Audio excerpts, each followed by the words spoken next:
Okay, so some people wanted to hear a bear story, so here it is. Here's a bear story for you. So we were hunting out of what we called the moose cabin, and that's in the non-motorized area, and had these two hunters, and it was their day switch out day, and it was socked in fog. Could not get a Super Cub to come get them. And so we're like, well, here's, you can stay another day, wait for the weather to clear. No, they wanted to leave. So what we decided, I would pack them about 3.5 hours to what we called the motorized camp. And then that's on the edge of the non-motorized boundary. And then the outfitter's nephew was going to come out on his Razor and pick them up and drive them back. And it was that's about an 8-hour ride on horseback, but with the Ranger, it's about 3.5. And he was also going to bring the next client out and a bunch of supplies that I was going to pack back to the moose cabin. So I packed these guys down there, and there was the outfitter's nephew,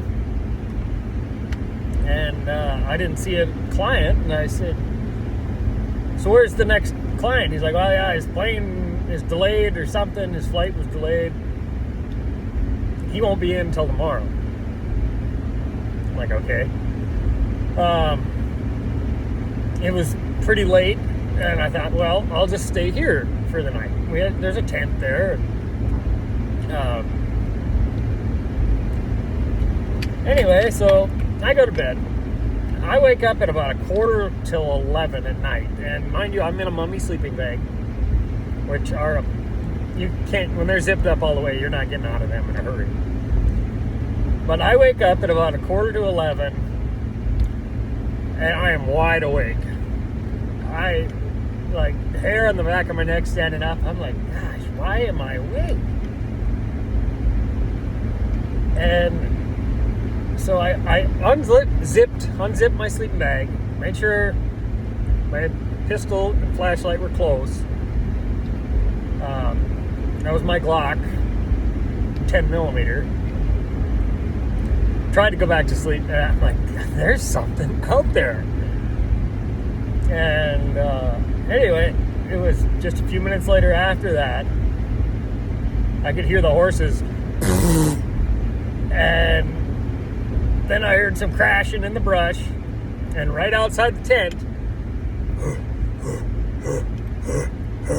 and I tell you what, I came out of that sleeping bag like a shot, in my union suit underwear, unzipped the tent, went out through the vestibule with a flashlight and pistol in my bare feet and underwear, screaming like a little girl, which, when I find out later, I probably should have just stayed in the tent. But anyway, I'm looking around with my light like, where is this bear? I gotta get this bear before it gets me. And I don't know, after a few minutes, everything kind of calmed down, wasn't seeing any bear. I thought, okay, maybe it's gone, which it was. It left, but I am totally freaked out now. And of course,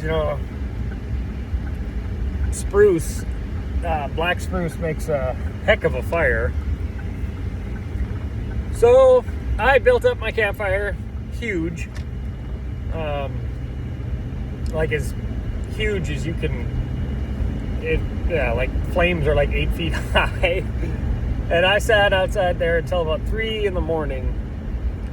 And then I was tired enough, I decided I could go back to sleep. So I went back to sleep. The next morning I woke up at daylight and made sure the horses were okay. And I started looking for tracks. And I did find tracks down by the river.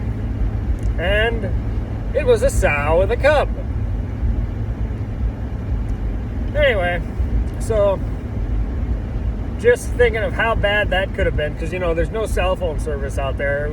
I was 3.5 hours by horseback from the moose cabin, and about 8 hours out going the other direction, going towards town. Of course, even then, that's just to the trailhead. I don't know. Basically, 3.5 hours from any help.